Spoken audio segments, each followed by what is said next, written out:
Mga kababayan ko sa buong bansang Pilipinas, buong sanlibutan, magandang araw, magandang umaga, magandang hapon, magandang tanghali, at magandang araw sa inyong lahat. Ang pangungusap ko pong ito ay napakahalaga para sa lahat ng mga kababayan nating Pilipino na makikinig at manonood sa akin, although hindi nakikita ang mukha ko. Ito po si Pastor Apollo Kibuloy, ang appointed Son of God ng Kingdom of Jesus Christ, the name above every name. Sana po press conference ang tatawagin ko ngayon. Pero dahil nanganganib ang buhay ko, ay hindi po muna ninyo makikita ang aking pagmumukha. Ang akin lang po munang boses ang inyong maririnig. Mahalaga po ito na sasabihin ko sa inyo. Mga kababayan,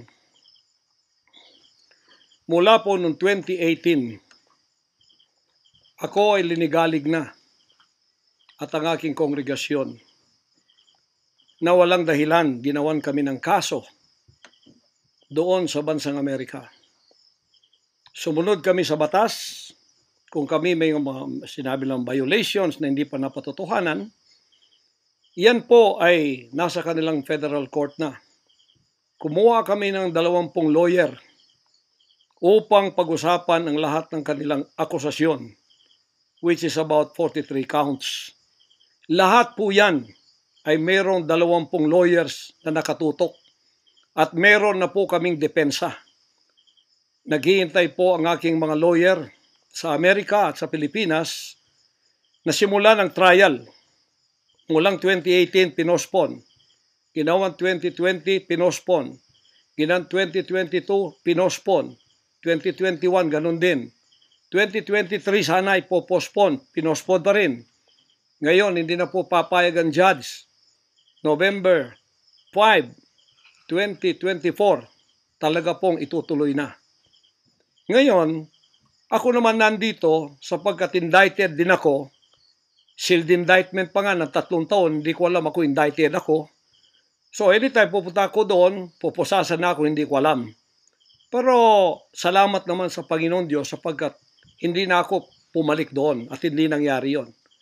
So dahil kasama ako sa kaso ng aking mga workers na mga 9 o 8 kami lahat, ako yung number 1 na principal. Okay lang, sapagkat ako naman ang leader ng kingdom at ako talagang target nila. Sa anong paraan ginawa kami ng kasong hindi namin alam at mga kumuha sila ng witness. Handa na po kaming lahat ng aming depensa, lahat ng aming documents ng aking mga lawyers, US-based lawyers, handang-handa na po kami. Pinopospon nila palagi, pero ngayon hindi na. Ngayon, ako dito sa Pilipinas, dahil nandito na ako nung dumating yung mga kasong yan, hindi ako lumaya sa Amerika, kundi dumating ako dito, wala pang kaso. Kinasuhan ako ng naka-sealed indictment, hindi na ako nakabalik doon, pero nandito na ako sa Pilipinas. So hindi po ako tumakas. Ngayon, dahil nandito ako, I will use my constitutional rights for extradition na siyang treaty ng ating bansa. Yan po ang iniintay ng mga lawyers ko dito sa Pilipinas at sa Amerika. Iniintay namin ang request ng US Embassy sa Department of Foreign Affairs, hindi po dumating. Sapagkat kung yan pag-uusapan, i-endorse doon sa Department of Justice, wala rin doon. Hinintay namin para pag-usapan ang extradition treaty kung paano gagawin. Handa din po ako sa kasong yan kung ako'y ma-extradite pagkatapos mapag-usapan at nakadaan na kami ng Court of Appeals, Court of First Instance at Supreme Court. Kung ilang taon yon, dapat magtiis din sila. Hindi dumating yon, hinihintay ko hanggang ngayon. Wala pong request na ganon. Ngayon, eto po ang mahalagang ibabalita ko sa inyo. Mula noong 2018 hanggang ngayon, hindi na po kami mapakali sa ating sariling bansa. Nawala po ang aming kalayaan sapagkat kami dito ay sinosurveillance. Sinosurveillance ako dito sa Pilipinas ng CIA at ng FBI. Sarili kong bansa, ako po ay nagtatago sapagkat liligwakin ako ng ganun-ganun na lang. Walang extradition, process na gagawin. Dumating po sa aming kaalaman sa mga sandaling ito from reliable sources. Correct me if I am wrong, but these are reliable sources na dumating sa akin na ayaw na raw po nila ng extradition treaty. Ang kanila daw pong gagawin ng CIA, ng FBI, ng US Embassy at State Department, kasabwat ng ating gobyerno, ng Pangulong Marcos at ng First Lady at kung sino pa man ang nasa gobyerno, ako ay rendition ng kanilang gagawin. Ang rendition, ang ibig sabihin po, anumang oras pwede lang pasukin ang aking compound at ako ay kidnapin. It's not only rendition but also elimination. If it is possible, pwede nila akong i-assassinate. So, nandun po sa dalawang yun. Kidnapping or assassination. Killing talaga, murder. Yun po ang dumating na balita sa akin ngayon from reliable sources. Kaya, mulang 2018, alam na po namin na may gagawin sila. Hindi lang namin alam kung paano sapagkat ang hinihintay namin ay extradition sapagkat yun ang treaty natin. Ngayon, ito pong gagawin nila dahil hindi na sila dadaan doon ay illegal. Kidnapping or elimination or assassination. Di po ba sa atang sariling bansa ang aking constitutional rights nawala na? Sapagkat ako po ay binigay na sa kamay ng mga banyagang ito ng ating sariling gobyerno ni Pangulong Marcos at ni First Lady Araneta Marcos. Huwag kayong magkaila kung totoo itong sinasabi ko. Angkinin nyo, kung hindi, i-correct ninyo ako. Sapagkat ang buhay ko ngayon ay nanganganib. Kahit mukha ko, hindi ko pwedeng ipakita sa inyo. Sapagkat ako ay binigay na ninyo sa kamay ng mga Amerikano. At gagawin nilang gusto lang gawin sa akin, sa aking sariling bansa. Ang aking 11 compounds, araw-gabi, sinosurveillan ng drone. Hindi po kami makatulog, hindi kami mapakali. Baka yung ginawa nila sa amin noong 2020 doon sa Amerika, na bigla kaming pinasok, pinaggigibang pintuan, pinaggigiba ang lahat ng aming pamamahay sa loob, linigwak lahat, ay gagawin nila dito sa aming bansang Pilipinas sa aking mga compound. Saan man po ako naroroon, nandoon sila nakasurveillance sa akin at naghihintay na lang ng tamang pagkakataon upang ako ay kidnapin o kaya patayin o kaya i-assassinate na ganun-ganun na lang para mawala ako dito sa mundong ito. Na kanilang bakit ako naging hadlang, hindi ko alam. Hindi lang po yun mga kababayan, kundi ang aking leaders lahat kasama na sa elimination. Ito pong aking Board of Administrators, senior leaders, lahat po sila ay pwede na rin nilang patayin lahat. At pagkatapos hindi namin alam kung anong plano nila sa buong properties namin sa Kingdom Nation. Bakit ganito sila kagalit at bakit ganito ang kanilang treatment sa akin na isang appointed son. Ang ministry ko po ay evangelizing the whole world with the Word of God. Hindi ko naman kasalanan ako'y maging kaibigan ng politikong tulad ni Pangulong Duterte, Vice President Sara. Taga Davao po kaming lahat. Lumaki kami lahat dito. Alam ko po ang aking mga kaibigan, sila. Lumaki kami, mayor namin yan, prosecutor pa, naging congressman, naging president. Yan po ang aking pakikipag-ugnayan for nation building. Wala akong ibang interest sa bansang ito, kundi ang pagunlad. Ngayon, ako po ay inuusig. Ako po ay ginigipit.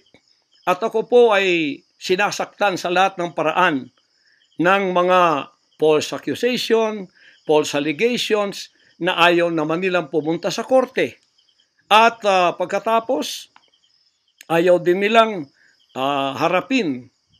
paharap itong mga false accusers na pinaggagawa nila to destroy my reputation para idamay sila Duterte family doon sa kapupuntahan ng mga investigasyong walang kakwenta-kwenta. Hinamon ko na kayo, punta kayo sa korte. Ayaw ninyo, ikaw, Risa Hontiveros, ikaw, kayong tatlo dyan na nasa kongresong puro leftist. Hinahamon ko kayo, sabi ko, pumunta kayo sa korte sapagkat ang SMNI, walang kasalanan, ginurgur ninyo sapagkat idinadawit ninyo kami sa politika. Nalis ninyo ang aming malayang pagpapahayag, ang aming press freedom, pati ang liberty ko na, ang aking freedom, ang aking constitutional rights. Wala na po. Palagi kaming nagtatago. Palagi kaming lumilingon sa likod namin sapagkat hinahabol kami. Nakapalibot sa amin ng mga CIA, alam namin yon. FBI nandyan din. Pinag-usapan na ito dyan sa State Department. At ang reliable sources dumating sa akin. Ang ulo ko po ngayon, may patong na $2 million or 100 million pesos ang ipinatong sa ulo ko. Baka yan ay madagdagan pa kung may maunang makapatay sa akin.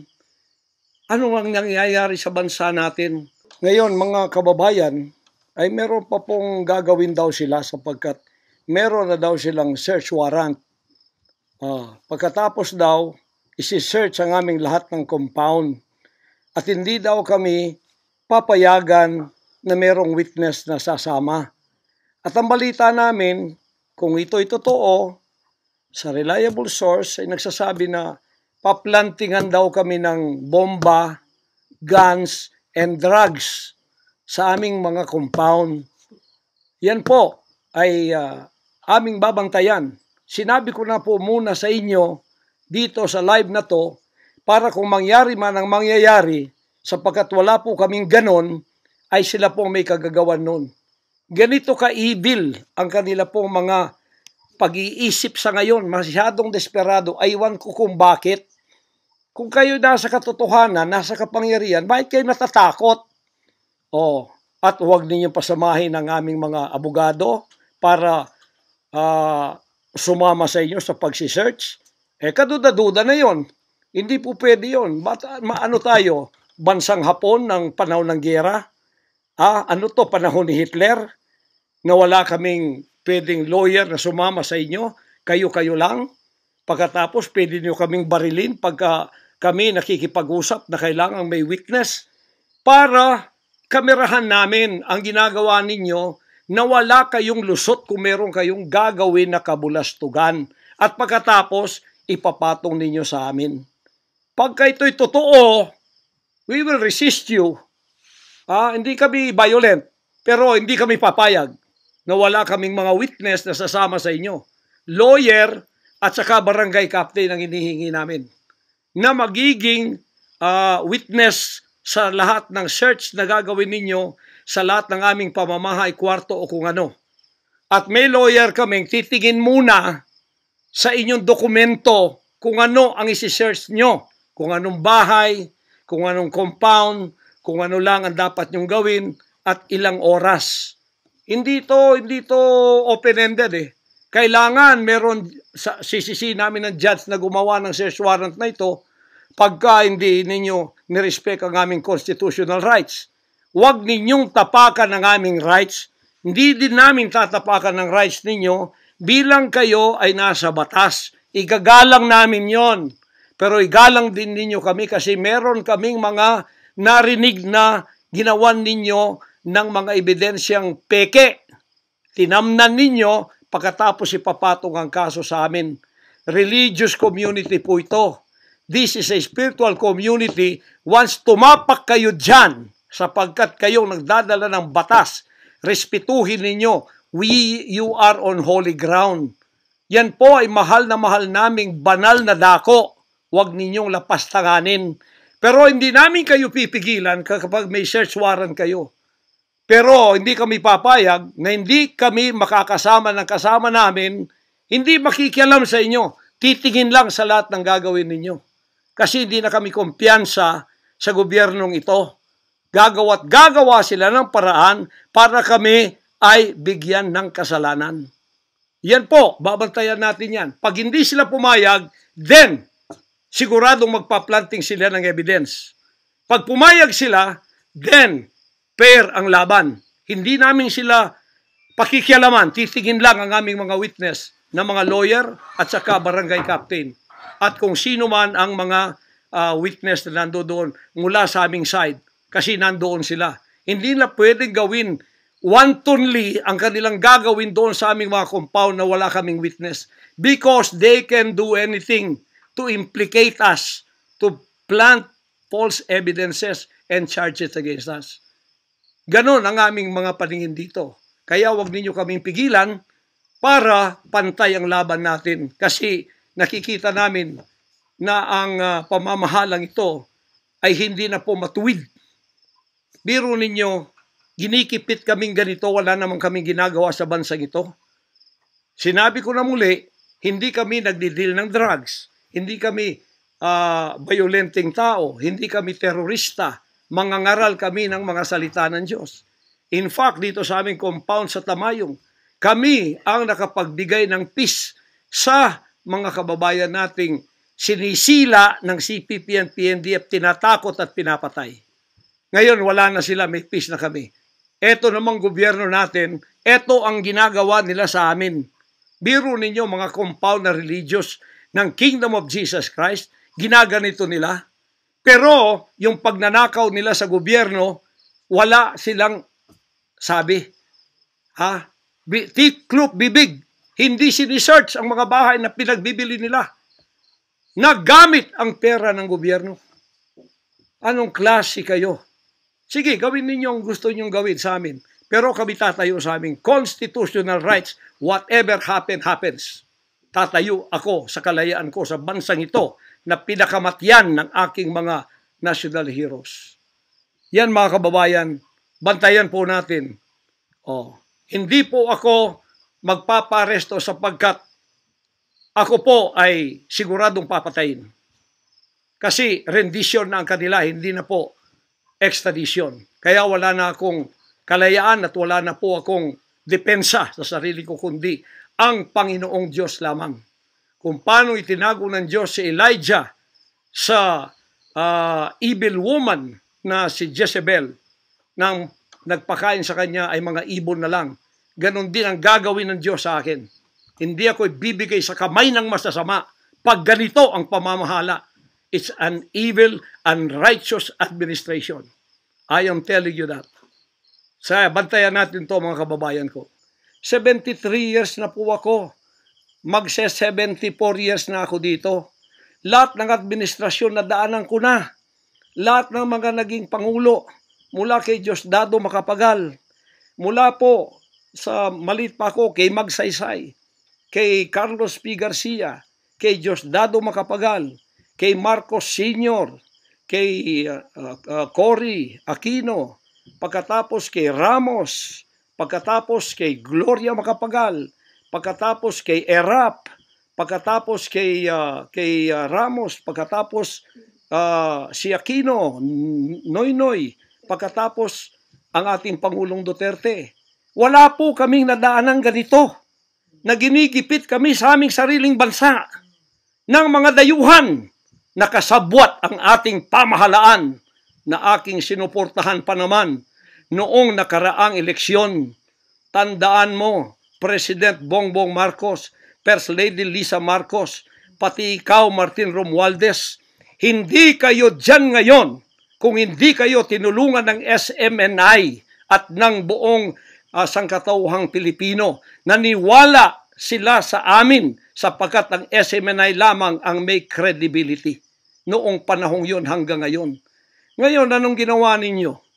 Pinaggagawan ninyo kami ng kasalanan, inilagay ninyo kami sa kahihiyan, pagkatapos ibinilanggupan ninyo ang dalawa naming mamamahayag, pagkatapos inaapi ninyo kami ng ganito-ganito lang, ang aming pong tolerance, it has come to the rim. Our tolerance has been to the roofs already. Alam ninyo, hindi na po biro itong nangyayari sa bansang ito. Kung pababayaan po natin ang ganitong mangyayari ng mga dayuhang tulad ng Amerikano, CIA, FBI, State Department, US Embassy, gigipitin tayo with the connivance of our own President and First Lady and other members of the Congress. Kung pababayaan natin ito, nangyayari sa isang Pilipinong tulad ko na gumagawa ng kabutihan, trying our very best para makatulong kami, humanitarian, Children's Joy Foundation, dinemonize kami, kinriminalize kami. Biro nyo, ginagawa ninyo dangerous criminal organization, ang Kingdom of Jesus Christ. Buong sanlibutan, ang akin pong 38 years na munga ng mga 6 hanggang 7 milyong kaluluwa na niwala sa katuwiran at nagbago ang buhay. Ngayon, ganaganito niyo ako ng dahil sa inyong politika na ang aking itinataas naman ay mga leader na tama tulad ni Duterte. Kasalanan ko ba yun na maniwala ako sa isang leader na matuwid at akin siyang itaas? Pagkatapos ganito kayo kadesperado para ako'y patayin at ang lahat ng aking mga senior leaders papatayin din hanggang yung mga leaders na pwede pang pagkatiwalaan papatayin ninyo. And then you take over all of our properties and compound. Pagkatapos, lilinlangin ninyo ang mga tao. Pagkatapos, magtatayo kayo ng sariling korporasyon.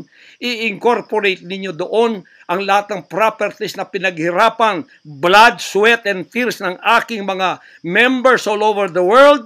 Tapos, biglang-bigla, ililipat ninyo doon sa inyong bagong korporasyon. At pagkatapos, itataas ninyo ang kamay ng isang tao tulad ni Bandari at sasabihin niyo, ito ang leader ninyo ngayon. Ano ang Kingdom of Jesus Christ? Political government? Hindi po ganon. Mangyari ng mangyayari. Hindi po papayagan ng Panginoon Diyos ang mga bagay na itong nangyayari sa ating bansa sa mga sandaling ito. Kung ako, mabuting tao, kung ako nangangaral ng katuwiran, kung ako tumutulong ng kusang loob at hindi nagpapautang loob kanino man, ginaganito ako. Sino pa kaya kayo, mga kababayan ko? Bumukas na po ang mata natin. Magkaisa na tayo at alisin ang evil administration na ito na siyang ginagamit ng masamang espiritu upang ang kadiliman ay bumalot sa buong bansang Pilipinas. Alam ko, mahal ninyo ang Pilipinas, mga Pilipino. Naghihintay lang tayo ng tamang pagkakataon. Meron pa bang ibang pagkakataon? Tingnan niyo nangyayari sa Kongreso. Tingnan niyo yung korupsyon. Tingnan niyo yung droga. Mismong ating presidente, mismong kanyang pamilya, inakusahang druggists, inakusahang mga drug addicts. Wala tayong ginagawa. Mismong Pangulong Duterte na nagsabi niyan. Mismong naririnig natin araw-araw, durugista siya. Pagkatapos, kami pa ngayon ang inaapi-api sa aming paglilingkod. Pagkatapos sila ay mga kriminal na nakaupo dahil may kapangyarihan. Kami ngayon ang liligwakin nila. Hindi ba yan karumal-dumal sa harap ng ating Panginoon Diyos? Hindi ba yan ay isang pamamahalang hindi tama? Si Nebukadnezar, pinakain ng damot, ginawa siyang hayop. Ang kanyang anak si Belshazzar, nakakita ng handwriting on the wall. Pagkatapos, inalis ang kaharian sa kanya at ibinigay kung sino ang magiging matuwid na haharap sa Panginoon Diyos. Anong tingin ninyo sa akin bilang pastor? Dinemonize. Ang reputasyon ko pinagsisira. Ngayon, hindi na ako buhay. I am a living dead. Kung walang Panginoon Diyos sa akin, pinatay na ako sapagkat lahat ng gadgets nasa sa kanila. Lahat ng gadgets ng Amerikanong yan nasa sa kanila. CIA, FBI, at sino pa ang kanilang mga galamay dito na pinagbibili na nila. Ako, hindi ako drug lord. Ni minsan hindi ako nakatikim ng droga. Mulang-mula pa, inialay na ako ng aking ama na maging isang ministro ng banal na kasulatan. Hanggang ako'y lumaki, hanggang ako'y naging 74 years old, hindi ko po na-enjoy ang aking kabataan sapagkat hindi ako nagliwaliw. Ako po'y nangaral. 50 years na akong nangangaral. 38 years in the kingdom ministry. Ni isang sigarilyo hindi tumama sa bibig ko. Ni maliit na bisyo hindi ko pinasok. Ako po ay hindi nag-asawa. Ngayon, inaakusahan ako ng napakaraming babae. Ito po ang kasalanan ko. Pinayaman ako ng Panginoon Diyos, akala nila sa akin. Single ako, kaya pinag-aagawan ako. Pagkatapos na ako ay maghihindi, mapapahiya, ibabaligtad nila sa akin. Yan ang tinatawag kong Potiphar's wife syndrome. Hindi po ako nagsasalita ng ganito kasi mapahiya ang mga babaeng yan. Nag-aagawan sila. Mahirap man sabihin. Pinag-aagawan nila ako. Dahil nananawagan sa mga magulang, mayaman na tayo pag nangyari ito. Sabi ko, hindi mangyayari yan kasi dedicated ako eh. Napahiya, ngayon binayaran at ngayon binabaligtad ang lahat ng istorya. Mahirap pong sabihin ko ito kasi masisira ang kanilang pagkababae. Napilitan lamang ako sapagkat ang buhay ko po'y nanganganib. Anytime pwede na akong kidnapin kung nakita ang aking lair, ang aking hideout. Anytime pwede na akong ligwakin. Ang aking mga BOA leaders, hindi na po natutulog sa compound. Kung saan-saan na lang po mga membro kami natutulog. Doon sa mga payak na mga bahay, doon sa mga bahay na hindi kilala. Sapagkat lahat po kami nakalista na. Napapatayin, gugurgurin. Wala po silang takot kasi nasa kanila daw ang kapangyarihan. Mahal kong kababayan, nagtatago ako sa kakisariling bansa. Sariling mga compound namin na pinaghirapan. Hanggang kami na ako saan nagpapalimos. Pero yung amin pong sinusulisit, tingnan ninyo ang humanitarian na ginagawa namin. Ni 5 wala kaming ninanakaw. Yung mga volunteers ko, walang sweldo. Araw at gabi. Sapagkat nakikita namin ang mga kabataang Pilipino, pinabayaan ng mga politikong yan. Kami po nagsasacrifice para mapakain sila, mapaaral na wala pong bayad. Pagkatapos, ang kababayan nating nalipusta, kalamidad, walang tumutulong. Kung may tumutulong man, politika at may kabayaran. Nagtitiis po kami sa mga pag-alipusta. Sa paninira, inaangkin namin yung kasi malaki ang ganti namin sa langit. Ngunit pagka nakasalalay na ang ating mga kalayaan, lalo na sa kamay ng mga banyagang ito, na wala naman tayong ginawang masama sa kanila, tumutulong pa ako sa Amerikang yan. Nagdodonate ako doon sa malalayong lugar tulad ng Apalachian na hindi nakapag-aral ang mga bata. Bumili kami ng napakalaking library para sila'y makapag-aral. Mga Amerikano po yan. Kinikilala ba nila yon? Kung nagseselo sila sapagkat ako'y umusbong sa bansang Amerika, problema na po nila yon. Kung ako'y binigyan ng ama ng isang sasakyang panghipapawid para hindi ako madelay sa aking worldwide na gawain, kasalanan ko ba yun? Kung ako binigyan ng pampalipad na helicopter dito para mapuntahan ko lahat ng aking satellite sa buong Mindanao, Pilipinas, kasalanan ko ba yun?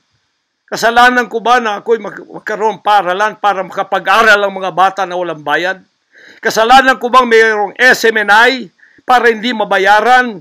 At pagkatapos itong salot na CPP-NPA na marami pinatay ng mga members ko, ministro, at iba pang mga inosenteng Pilipino for 54 years ay magsasalita ng katotohanan na hindi natatakot. Ngayon kami ang tinatakot ninyo, nililigwak ninyo.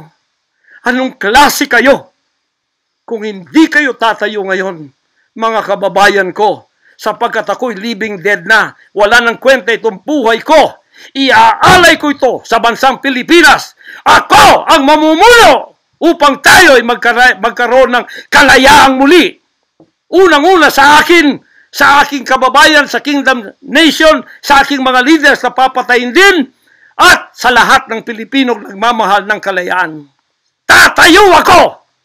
At ako ang mamumuno sa bansa ito para sa katwiran at takot sa Diyos, para ibalik ang ating kalayaan at ang ating kaligtasan mula sa kamay ng mga banyaga na pinakabatyan ni Rizal, nila Bonifacio.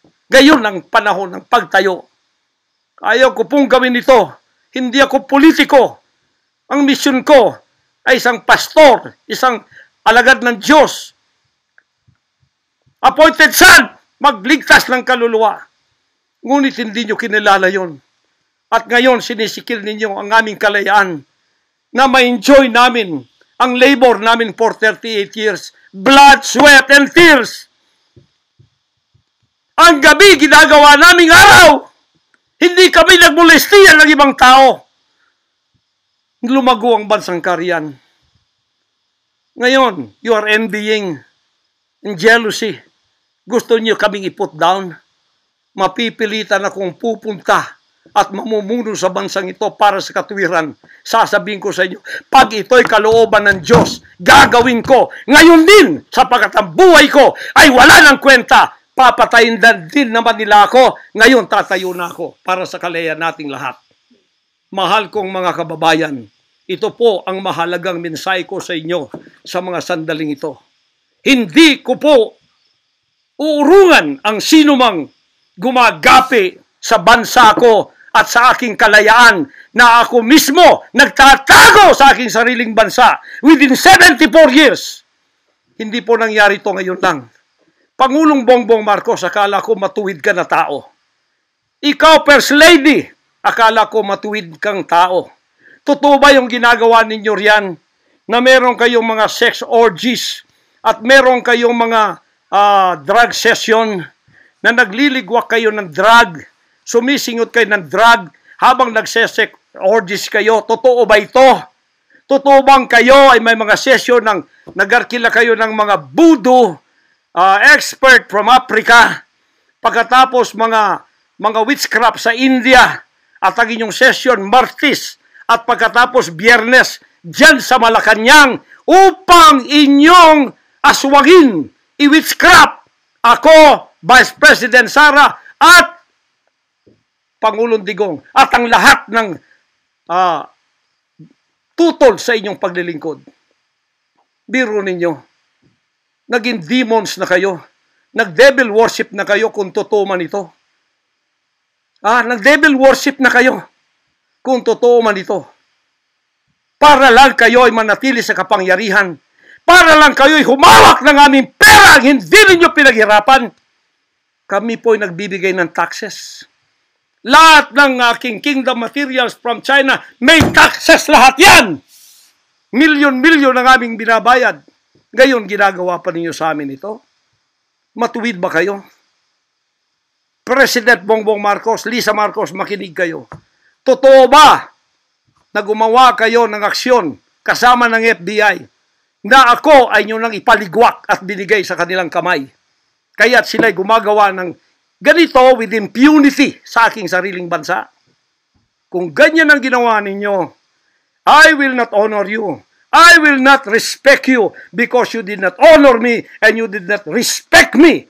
You are no longer worthy to be our trusted leader. Mabuti pa, hanggang maaga pa, Bongbong Marcos, Lisa Marcos, Martin Romualdez, bumaba na kayo sa posisyon. Mag-resign na kayo sapagkat hindi hihinto ang tinig na ito habang naririyan pa kayo. Mga kababayan, tatayo ako sapagkat patay naman lang din ako. Tatayo ako hanggang buhay pa, hanggang may hininga pa ako para sa natitirang buhay ko ay magkaroon naman tayo ng boses at magkaroon ng kahit munting kalayaan na lang mula sa mga banyaga na kasabwat ang mga makapiling Pilipinong ito na itinayo natin sa kapangyarihan. Akala natin ay maasahan natin sila. Mga demonyo pala. Sorry to say that, but that is the truth. If that is not the truth, then tell me. And you cannot judge me. You cannot condemn me. I am dead already. I am a living dead in your book. CIA, FBI, State Department, USA. Gawin ninyong gusto ninyo. Ngayon na nakapagsalita na ako, lalantad na ako. Hindi na ako natatakot. Ako ay handa sa glorification. Kung ang glorification ko ay mangyayari maging glorified body ako, hindi ko tatablan ng bala. O kaya, tatablan pa ako sapagkat hindi pa nangyari yon.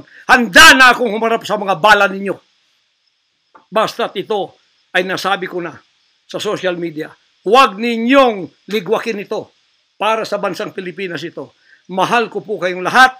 Pagpalain natin ang ating bansang Pilipinas, pagpalain tayo ng ating buting Diyos, pagpalain at ipigay natin ang lahat ng kapangyarihan sa Kanya. At tandaan ninyo ito, hindi mananaig ang kadiliman sa bansang ito habang may boses na ganito. Sumunod po kayong lahat at tayo ay magkaisa ngayon para itaas ang bandila ng kalayaan ng ating bansang ibinigay ni Rizal ang kanyang dugo. Ibinigay ng ating mga heroes ang kanyang dugo. Ngayon, itong mga slaves na to ay hawak ang liig nila ng mga banyaga at tayo ay ipinagbili na sa kanila. Hindi ako papayag hanggang ako'y may buhay at hilinga. Total, patay naman din ako sa inyong libro.